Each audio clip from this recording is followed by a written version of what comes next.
بسم الله الرحمن الرحيم. وقال يمدحوه ويذكر بناءه مرعش في المحرم سنة 41 و300. مرعش شام اور بلاد روم کے درمیان سرحد پر ایک شہر ہے جس کا نام ہے، اور مرعش ایک قلعہ بھی ہے بلاد روم میں۔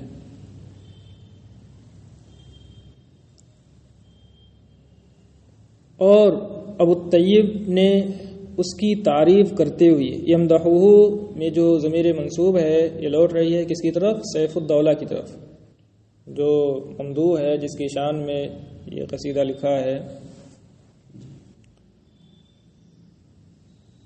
اور ابو الطیب نے سیف الدولہ کی تعریف کرتے ہوئے اور اس کے مرعش کی تعمیر کا تذکرہ کرتے ہوئے محرم سن 341 ہجری میں کہا، سنۃ 41 و300، کتنا ہوگا؟ 341۔ فدیناک من ربع وان زدتنا کربا فانک کنت الشرق للشمس والغربا۔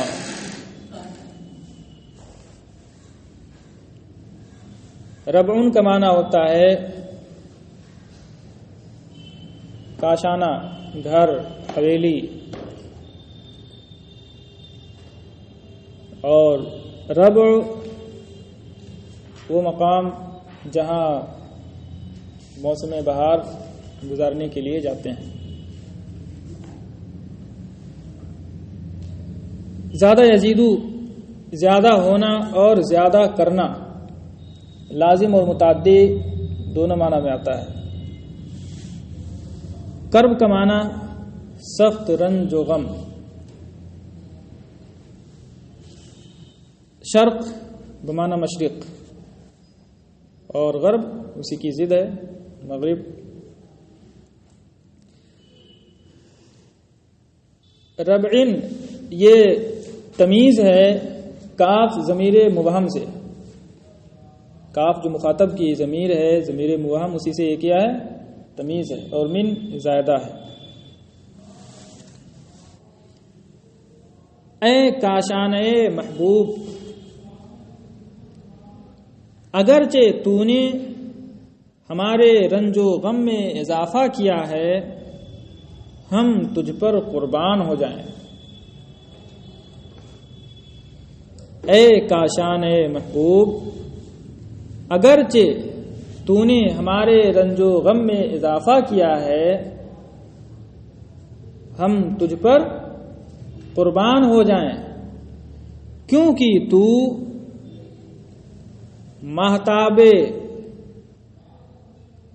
تو آفتاب حسن و جمال کے لیے پورب اور پچھم تھا۔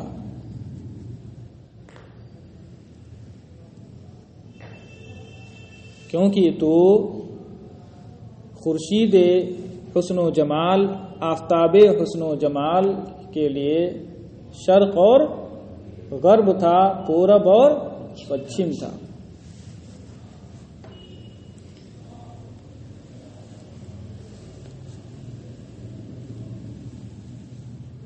یعنی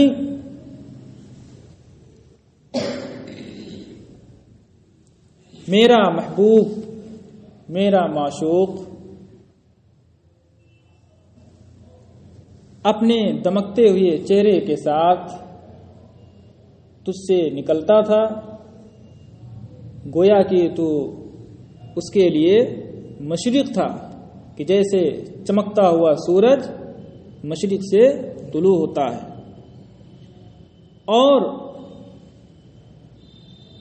میرا محبوب آفتاب حسن و جمال تجھ میں پوشیدہ ہوتا تھا، چھپتا تھا، تو گویا تو اس کے لیے مغرب تھا، جیسا کہ سورج چمکتا ہوا سورج، روشن سورج پچھم میں چھپتا ہے، غروب ہوتا ہے، اسی طرح۔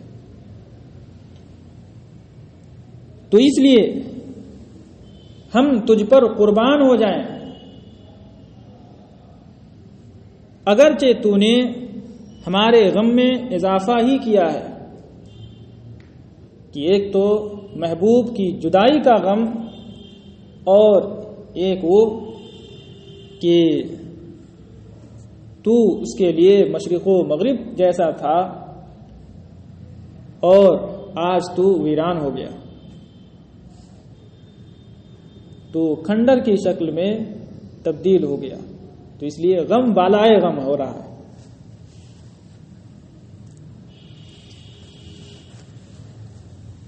وَكَيْفَ عَرَفْنَا رَسْمَ مَن لَّمْ يَدَعْ لَنَا فُؤَادًا لِعِرْفَانِ الرُّسُومِ وَلَا لُبًّا۔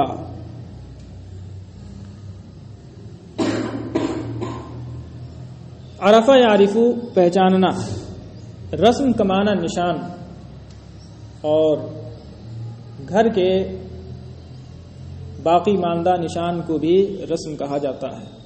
گھر جیسے ٹوٹ پھوٹ جائے، وہ سیدھا ہو جائے، بچا کچا جو نشان ہوتا ہے اس کو بھی کہا جاتا ہے رسم۔ اس کی جمع رسوم، واحد اور جمع دونوں ایک ہی شعر میں ہے۔ ودع یدع چھوڑنا، لم یدع بمعنی لم یترک، فؤاد دل جمع افئدہ، عرفان عرفہ یعرف معرفتن و عرفانن، عرفان یہ کیا ہے؟ مصدر ہے۔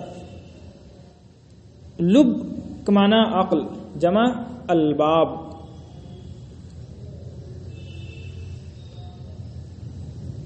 کیفا یہ استفہام برائے تعجب ہے، اور ہم نے اس محبوب کے گھر کے بچے کھچے نشان کو کیسے پہچان لیا، جس نے ہمارے لیے نشانات کو پہچاننے کے لیے نہ تو دل چھوڑا اور نہ ہی عقل، اور کیسے ہم نے اس کے گھر کے باقی ماندہ نشان کو پہچان لیا جس نے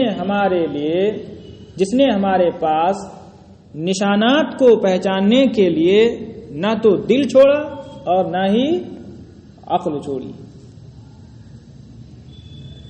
یعنی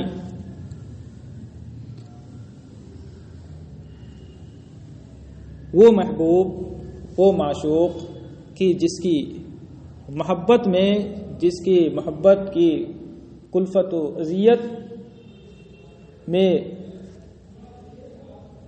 میرا دل بھی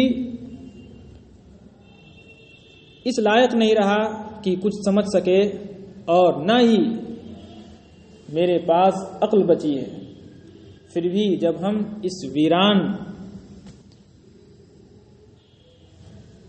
حویلی کے پاس پہنچے تو ہم نے جو کچھ نشانات بچے تھے ٹوٹ پھوٹ کر کے اسے پہچان لیا۔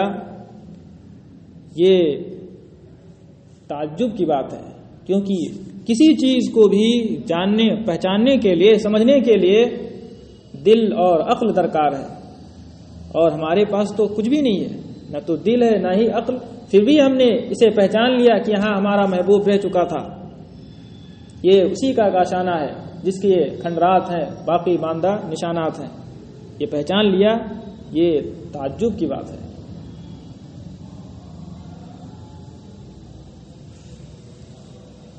ارے کسی چیز کو پہچاننے کے لیے سبب کیا ہے، علت کیا ہے؟ عقل اور دل۔ گویا کہ معلول کا وجود بغیر علت کے ہو رہا ہے، مسبب کا وجود بغیر سبب کے ہو رہا ہے، ایسا ہوتا ہے، اور جب ہو جائے تو ظاہر سی بات ہے، تعجب کی بات ہے۔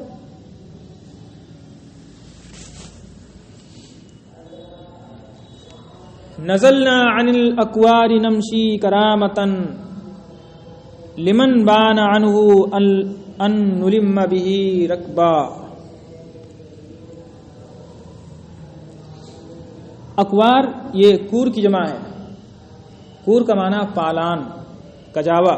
اس کو اونٹ کے اوپر رکھ کر کے اس پر بیٹھتے ہیں. ایسے تو ویسے تو ٹک نہیں پائیں گے، اس کو لڑک جائیں گے. مشا یمشی پیدل چلنا. بانا یبینو،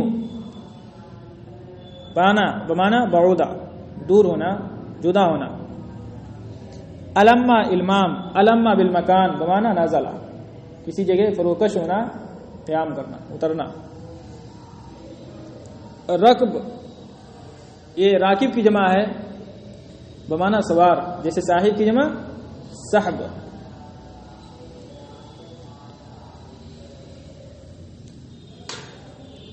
نمشی نزلنا کی ضمیر سے حال واقع ہے، اور کرامتن یہ نمشی کی ضمیر سے حال واقع ہے. اور لمن بان عنہ نمشی سے متعلق ہو سکتا ہے، کرامتن سے متعلق ہو سکتا ہے. ان نلم بھی، ان سے پہلے جار محذوف ہے ان، اور یہ صلہ ہوگا کرامتن کا. رکبن حال ہے نلما کی ضمیر سے. بھی کی ضمیر لوٹ رہی ہے ربون کی طرف. ہم اونٹ کے پالانوں سے، کجاؤں سے اتر کر پیدل چل رہے تھے. اس کے لیے جو اس کاشانہ سے دور ہو گیا ہے. بان عنہ، عنہ کی ضمیر کس کو لوٹ رہی ہے؟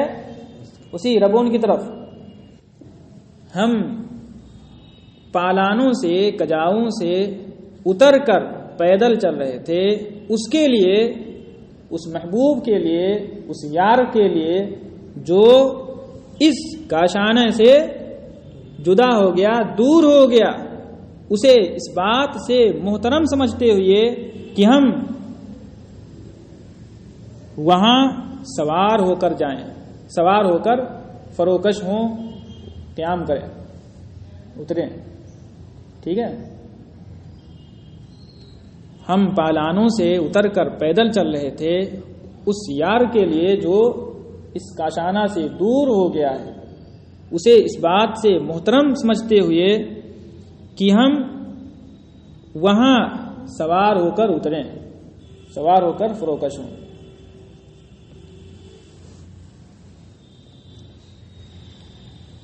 یعنی یہ کاشانہ جہاں میرا محبوب رہتا تھا اب نہیں رہا، دور ہو گیا یہاں سے. ہم یہاں اونٹوں پر سوار ہو کر پہنچے تو اب سوار ہو کر وہاں نہیں گئے بلکہ اتر کر کے پیدل چل رہے تھے. اس احترام میں، اپنے محبوب کے احترام میں کہ یہاں میرا محبوب رہ چکا ہے، لہذا اس کی محبت کا تقاضا یہ ہے کہ ہم سوار ہو کر کے اس کاشانے پر نہ جائیں بلکہ پیدل چل کر کے.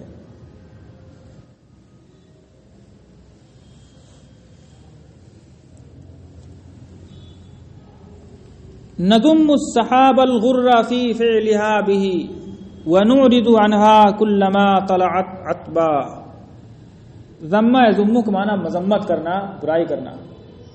السحاب، سحاب یہ سحابتن کی جمع ہے، بادل. غر اغر کی جمع ہے، اغر کا معنی سفید.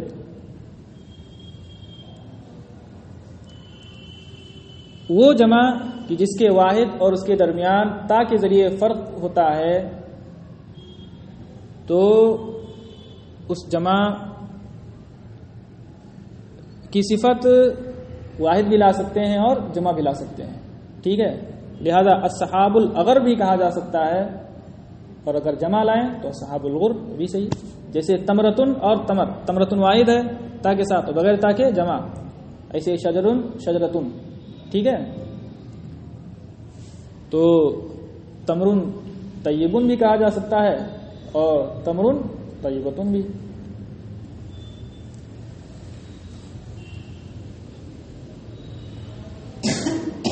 عارضہ اعراض کا معنی ہوتا ہے رخ پھیرنا، چہرہ پھیر لینا.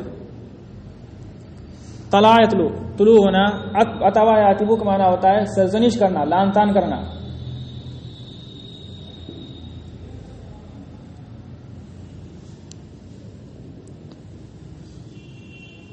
ہم سفید بادلوں کی مذمت کرتے ہیں اس پر جو انہوں نے اس کاشانی کے ساتھ کیا. فعلیہ میں جو ضمیر ہے لوٹ رہی ہے کس کی طرف؟ صحاب کی طرف. ٹھیک ہے. اور بھی کی ضمیر اسی ربون کی طرف لوٹ رہی ہے.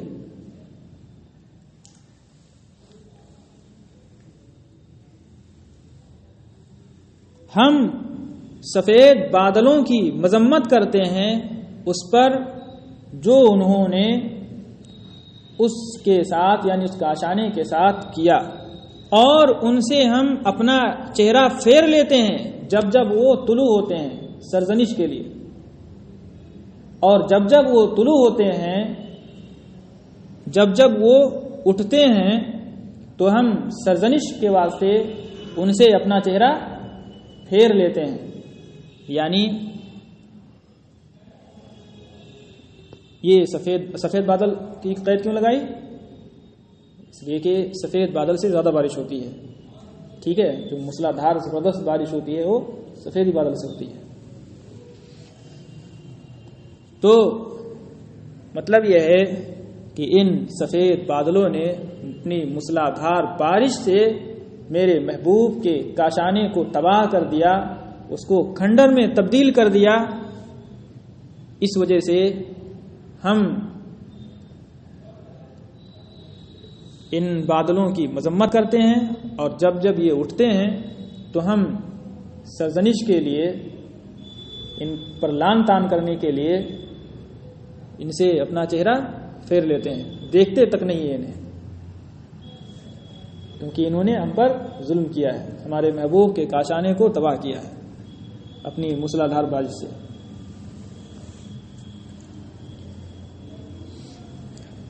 ومن صحب الدنيا طويلا تقلبت على عينه حتى يرى صدقها كذبا. صحبہ یا سبو ساتھ رہنا. طویلا اے زمنا طویلا موصوف محذوف ہے. تقلبا تقلبو بدلنا. اور وہ شخص جو دنیا کے ساتھ عرصے دراز تک رہے تو اس کی نظر میں دنیا بدل جاتی ہے، یہاں تک کہ وہ شخص اس کے سچ کو جھوٹ سمجھتا ہے، جھوٹ دیکھتا ہے. یعنی جو شخص عرصے دراز تک رہتا ہے، دنیا سے سابقہ طویل عرصے تک رہتا ہے، تو دنیا کے طرح طرح کے احوال دیکھتا ہے. کبھی خوشی، کبھی غم، کبھی خوشحالی، کبھی بدحالی. لہذا وہ اس دنیا کے سچ کو کیا سمجھتا ہے؟ جھوٹ. ظاہر سی بات ہے اگر سچی ہوتی دنیا تو کیا ہمیشہ خوشحالی ہوتی، ہمیشہ خوشی خوشی ہوتی. لیکن سب کچھ نہیں، ایک حال پر باقی رہنے والی نہیں ہے. عرصے دراز تک رہے تو ہر حال سے واقف ہو جائے گا اور یہ سمجھ لے گا کہ یہ سب دھوکہ ہے، اس کے پیچھے نہیں پڑنا چاہیے. سب جھوٹی آرزویں ہیں، خالی ہماری جھوٹی آرزوؤں کا سامان.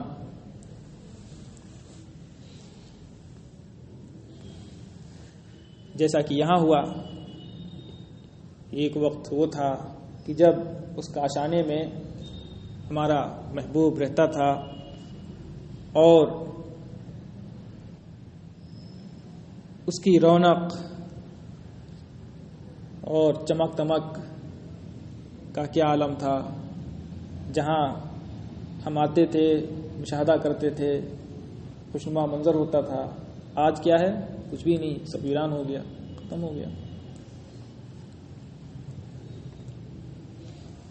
وَكَيْفَ الْتِذَاذِ بِالْأَصَائِلِ وَالضُّحَى اذا لم يعد ذاك النسیم الذی حبا. التزاز کا معنی ہوتا ہے لذت پانا، لذت محسوس کرنا، لذیذ پانا. اسائل اصیل کی جمع ہے، معنی شام. ضحیٰ چاشت کا وقت، صبح. عاد یعود سے عود سے لم یعود ہے لوٹنا، واپس ہونا، دوبارہ ہونا. نسیم ہوا، نرم خرام ہوا.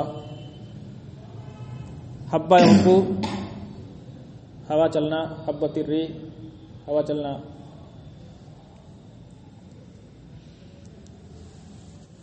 یہاں بھی کیفا استفہام برائے تعجب ہے. التزاز مصدر کی اضافت فاعل کی طرف ہے، ٹھیک ہے. اور میں صبح و شام سے کیسے لطف اندوز ہوں گا، لذت حاصل کروں گا، جبکہ پھر وہ نسیم محبت نہ چلے جو پہلے چلی تھی. یعنی ایک وقت تھا کہ جب ہمارا محبوب اس کاشانے میں تھا اور ہم اس کے روشن اور تابناک چہرے کو دیکھتے تھے اور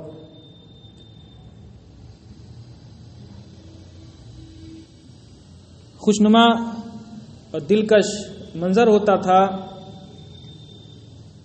کیف و سرور کے عالم میں وقت گزرتے تھے.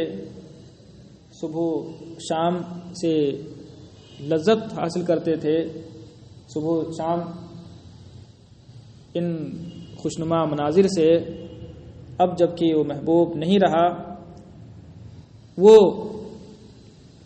نسیم محبت، نسیم وصل باقی نہیں، تو اب کیسے میں صبح و شام کے اوقات میں، صبح و شام کے اوقات سے لذت حاصل کروں گا جب تک کہ پھر دوبارہ وہی نسیم محبت نہ آئے، نہ چلے. ذکرت به وصلا کأن لم افز به وعيشا كأني كنت اقطعه وثبا. وصلہ یصل کا معنی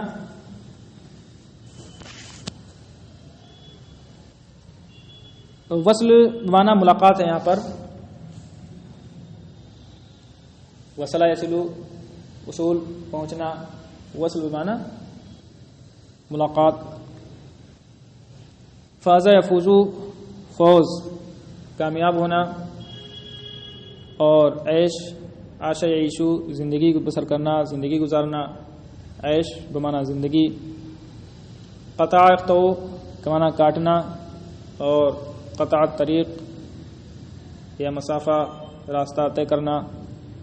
وثبا یثبو کا معنی ہوتا ہے چھلانگ لگانا، کودنا.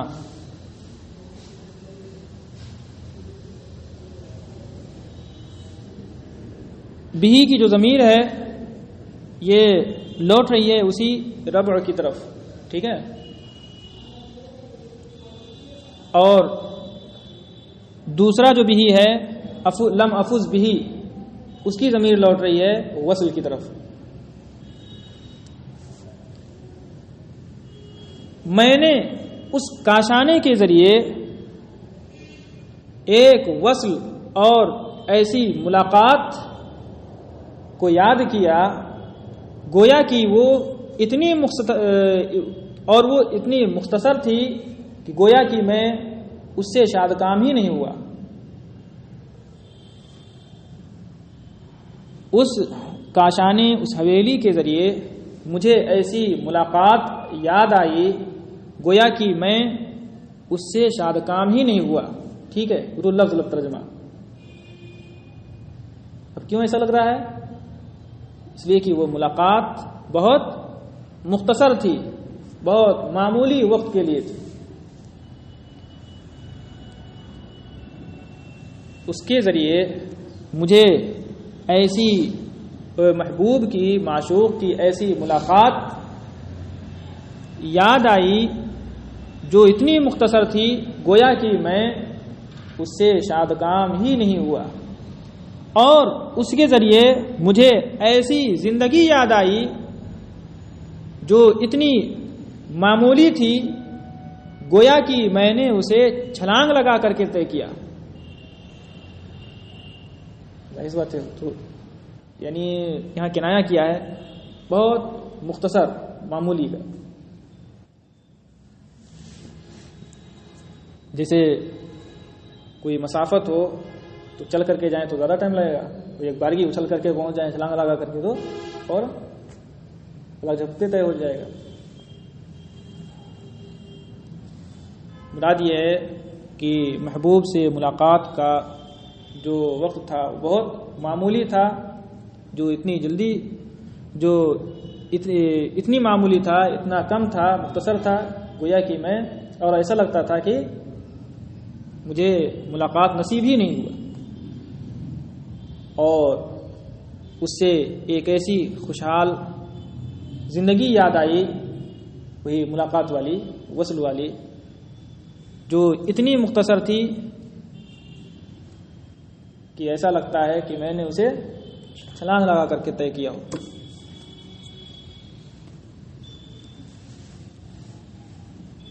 وفتانت العینین قطالت الهوى اذا نفحت شیخا روائحها شبا. فتانہ کا عطف وصلن پر ہے، ٹھیک ہے، یعنی ذکرت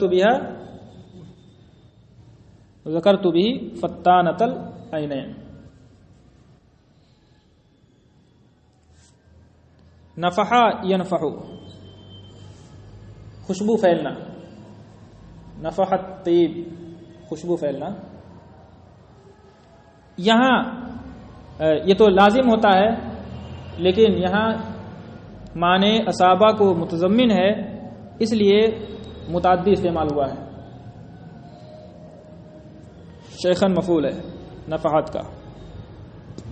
روائحها، رائحہ کی جمع روائح، رائحتن کا معنی بو، مطلقاً بو، اب چاہے خوش ہو یا بد ہو. شبہ یا شبو، شبابن، اس کا معنی ہوتا ہے جوان ہونا، اور شیخ کا معنی بوڑھا، جمع شیوخ. فتانہ قطالہ مبالغہ کا صیغہ ہے، اور یہاں صفت کی اضافت معمول کی طرف ہے، ٹھیک ہے، اضافت لفظیہ ہے.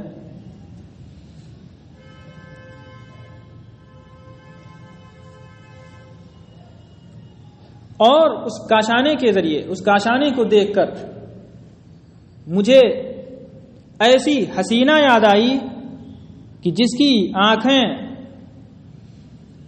فتنہ انگیز اور جس کی محبت جان لیوا ہے. فتنہ یفتنو کو معنی فتنے میں ڈالنا، اور قتل یقتلو قتل کرنا، اسی سے قتالہ. اور اسے دیکھ کر ایسی حسینہ یاد آئی جس کی آنکھیں فتنہ انگیز اور جس کی محبت ہلاکت خیز جان لیوا ہے. جب اس کی خوشبو کسی بوڑھے کو لگ جائے تو وہ جوان ہو جائے. اس کے فتنے کا یہ عالم ہے کہ جب اس کی خوشبو کسی بوڑھے کو لگ جائے تو جوان ہو جائے. یعنی جب اس کا آشانے پر پہنچا تو اور یادوں کے ساتھ ساتھ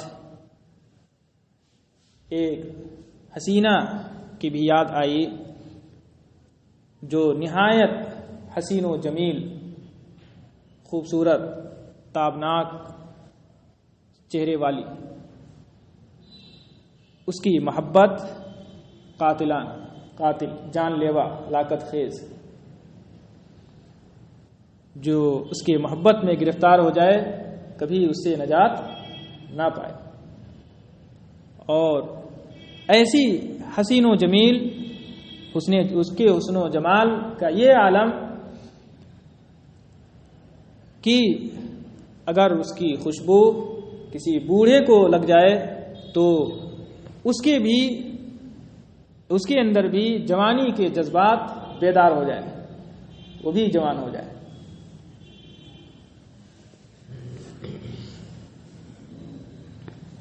لہا بشر الدر الذی قلدت به ولم ارى بدرا قبلها قلد الشہبا.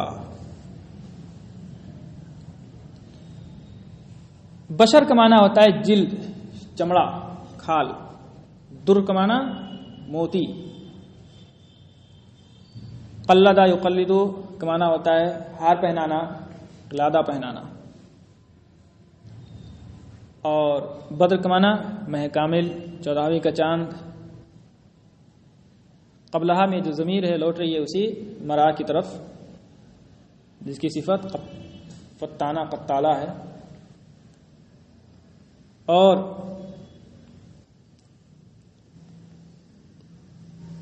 شہب یہ شہاب کی جمع ہے. شہاب کا معنی ہوتا ہے روشن ستارہ. تو شہاب کی جمع شہب، جیسے کتاب کی جمع کتب، لیکن یہاں پر ہا کو ضرورتاً ساکن پڑھا گیا ہے. ٹھیک ہے، اصل تو شہب ہے لیکن ضرورت شعری کی وجہ سے شہب پڑھا جائے گا.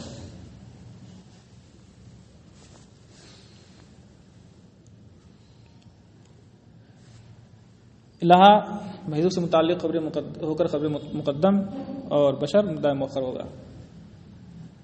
بشرہ واحد ہے، بشرہ کا معنی کھال، چمڑا.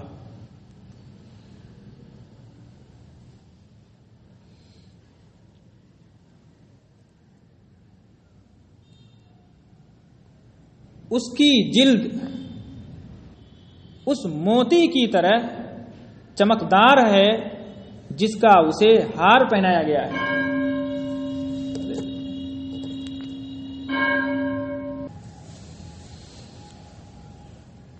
اس کی جلد کی رنگت اس موتی کی طرح چمکدار ہے جس کا اسے ہار پہنایا گیا ہے.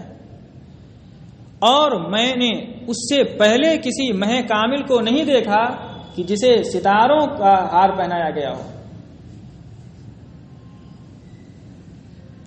یعنی اس کی جلد کی جو رنگت ہے وہ اتنی چمکدار ہے کہ ایسا لگتا ہے کہ موتیوں کو پگھلا کر کے پھر اس سے اس کی جلد بنائی گئی ہو. اس موتی کی طرح جس کا اس نے ہار پہن رکھا ہے، اپنے گلے میں ڈال رکھا ہے. اور اس حسینہ سے پہلے میں نے کسی مہ کامل کو نہیں دیکھا کہ جو چمکدار ستاروں کا ہار پہن رکھا ہو. تو یہاں بدر سے استعارہ کیا ہے اسی معشوق کا. ٹھیک ہے، اور اس کے گلے میں جو ہار پہن رکھی تھی وہ، تو اس کو تشبیہ دی ہے کس سے؟ شہاب سے. ٹھیک ہے، روشن ستارے سے. گویا کہ اپنے محبوب کو، معشوق کو کیا کہا؟ مہ کامل. ٹھیک ہے، اس کے چمکتے چہرے کو مہ کامل سے تشبیہ دی. اور اس کے گلے میں جو ہار تھا اس کو شہاب سے، چمکتے ہوئے ستارے سے۔